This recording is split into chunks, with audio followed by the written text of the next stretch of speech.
નમસ્કાર. તમને ખબર છે, ક્યારેક વિજ્ઞાનની સૌથી મોટી શોધ પ્લાનિંગથી નહીં પણ એકદમ અચાનક એક સંયોગથી થઈ જાય છે. આજે આપણે બસ એવી જ એક અકસ્માતે થયેલી શોધની વાત કરવાના છીએ. એક એવી શોધ જેણે મેડિકલ સાયન્સની આખી દુનિયા જ બદલી નાખી. આ વાર્તા છે વિલ્હેલ્મ રોન્ટજન અને એક્સ-રેની. તો આખરે એ અદૃશ્ય કિરણોનું રહસ્ય હતું શું?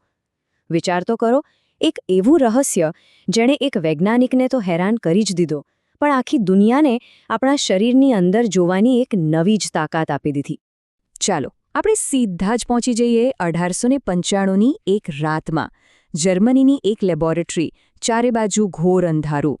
અને એ અંધારામાં એક ભૌતિકશાસ્ત્રી પોતાના કામમાં મગ્ન છે. એને સહેજ પણ ખ્યાલ નથી કે તે બસ થોડી જ વારમાં ઇતિહાસ રચવા જઈ રહ્યો છે. તો સેટઅપ એકદમ સિમ્પલ હતું. એમણે એક કાચની ટ્યુબ લીધી, જેમાંથી બધી હવા કાઢી નાખી હતી. પછી એ ટ્યુબને કાળા કાર્ડબોર્ડથી એવી રીતે ઢાંકી દીધી કે અંદરથી જરાક પણ લાઇટ બહાર ના આવે. બધું બરાબર. હવે જેવી એમાંથી વીજળી પસાર કરી કે તરત જ લેબના બીજા ખૂણામાં પડેલા એક કાગળ પર એક લીલા રંગની ચમક દેખાઈ. આશ્ચર્યની વાત તો એ હતી કે લેબમાં તો સંપૂર્ણ અંધારું હતું, તો પછી આ ચમક આવી ક્યાંથી? જો, આ કોઈ સાદો કાગળ ન હતો. એના પર બેરિયમ પ્લેટિનોસાયનાઇડનું કોટિંગ હતું. હવે આ એક એવું કેમિકલ છે જે અમુક ખાસ પ્રકારની એનર્જીના કોન્ટેક્ટમાં આવે ને તો ચમકવા લાગે. રોન્ટજનના મગજમાં તરત જ લાઇટ થઈ. એ સમજી ગયા કે પેલી ટ્યુબમાંથી કંઈક એવું નીકળી રહ્યું છે, કોઈક અજાણ્યા કિરણો જે કાળા કાર્ડબોર્ડને પણ પાર કરીને આ કાગળ સુધી પહોંચી રહ્યા છે. તો સવાલ એ છે કે આ રહસ્યમય ઘટનાને જોનાર વૈજ્ઞાનિક હતા કોણ? ચાલો હવે આપણે મળીએ વિલ્હેલ્મ રોન્ટજનને. એ જ વ્યક્તિ જેમની જિજ્ઞાસાએ વિજ્ઞાનને એક તદ્દન નવી દિશા બતાવી. વિલ્હેલ્મ રોન્ટજનની જિંદગી પર એક નજર કરીએ તો એમનો જન્મ 1845માં જર્મનીમાં થયો હતો. શરૂઆતથી જ એમને વાયુઓ એટલે કે ગેસીસના અભ્યાસમાં ખૂબ રસ હતો અને 1869માં એમણે એના પર કામ પણ કર્યું. પણ એમના જીવનનો સૌથી મોટો ટર્નિંગ પોઈન્ટ આવ્યો 1895માં, જ્યારે એમણે એ રહસ્યમય કિરણોની શોધ કરી. અને જુઓ, આ એક જ શોધ કેટલી મોટી હતી કે 1901માં એમને ફિઝિક્સનું સૌથી પહેલું નોબેલ પ્રાઇઝ મળ્યું. ભલે 1923માં એમનું અવસાન થયું, પણ એમનું કામ આજે પણ આપણી સાથે છે. એટલે રોન્ટજન માત્ર એક રિસર્ચર જ નહોતા, એ એકદમ સમર્પિત પ્રોફેસર હતા અને એમણે ફિઝિકલ ઇન્સ્ટિટ્યૂટની સ્થાપના પણ કરી હતી. સાયન્સ માટે એમને જે લગાવ હતો, જે ઊંડી સમજ હતી, એના કારણે જે સમજી શક્યા કે એમણે આકસ્મિક રીતે જે શોધી કાઢ્યું હતું એ કેટલું મોટું હતું. ચલો પાછા ફરીએ લેબમાં.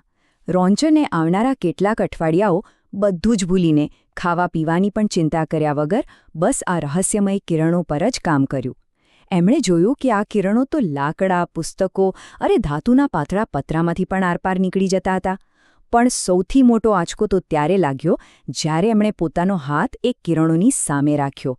સામેના પડદા પર એમને પોતાના હાથના હાડકાં દેખાયા. એ પોતાના જ હાથની આરપાર જોઈ રહ્યા હતા. હવે આ નવા, અજાણ્યા કિરણોને નામ શું આપવું? રોન્ટજન વિચારમાં પડ્યા અને પછી એમને એક સિમ્પલ પણ બ્રિલિયન્ટ આઈડિયા આવ્યો. એમણે એને નામ આપ્યું ક્ષ-કિરણ એટલે કે એક્સ-રે. કેમ? કારણ કે ગણિતમાં આપણે જે નથી જાણતા એને એક્સ કહીએ છીએ ને. બસ એ જ રીતે આ કિરણો પણ અજાણ્યા હતા, રહસ્યમય હતા, એટલે નામ પડ્યું એક્સ-રે. કેટલો સરળ અને સચોટ! અને આ શોધની અસર? એ તો એકદમ ક્રાંતિકારી હતી. પહેલી વાર એવું બન્યું કે ડોક્ટરો ઓપરેશન કર્યા વગર શરીરની અંદર જોઈ શકતા હતા. કોઈનું હાડકું તૂટ્યું હોય, શરીરમાં ગોળી ફસાઈ ગઈ હોય, બધું જ દેખાતું હતું. એ સમયના લોકો માટે તો આ કોઈ જાદુથી ઓછું નહોતું, જાણે માનવ આંખને અશક્ય જોવાની શક્તિ મળી ગઈ હોય. આ એક શોધે રોન્ટજનને દુનિયાભરમાં ફેમસ કરી દીધા. પણ એમની પ્રતિભા કંઈ ખાલી એક શોધ પૂરતી સીમિત નહોતી. ચાલો જોઈએ એમની આખી લેગેસી અને બીજા કામો પર એક નજર કરીએ. વર્ષ હતું 1901. અને આ એ જ વર્ષ હતું જ્યારે વિલ્હેલ્મ રોન્ટજનને તેમની આ અદ્ભુત શોધ માટે, માનવજાતના ભલા માટે, ભૌતિકશાસ્ત્રનો ઇતિહાસનો સૌથી પહેલો નોબેલ પુરસ્કાર આપવામાં આવ્યો. નોબેલ કમિટીએ એમને સન્માનિત કરતા કહ્યું હતું કે એમણે જે અદ્ભુત કિરણોની શોધ કરી છે અને એના દ્વારા માનવતાની જે અસાધારણ સેવા કરી છે એની ઓળખ રૂપે આ પુરસ્કાર આપવામાં આવે છે. આ શબ્દો પોતે જ બતાવે છે કે એમની સિદ્ધિ કેટલી મોટી હતી.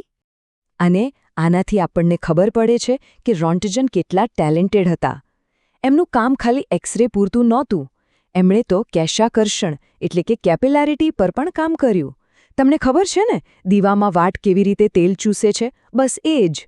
પછી એમણે સ્થિતિસ્થાપકતા એટલે કે ઇલાસ્ટિસિટી પર પણ રિસર્ચ કર્યું કે કોઈ વસ્તુ ખેંચાઈને પાછી પોતાની જગ્યાએ કેમ આવી જાય છે.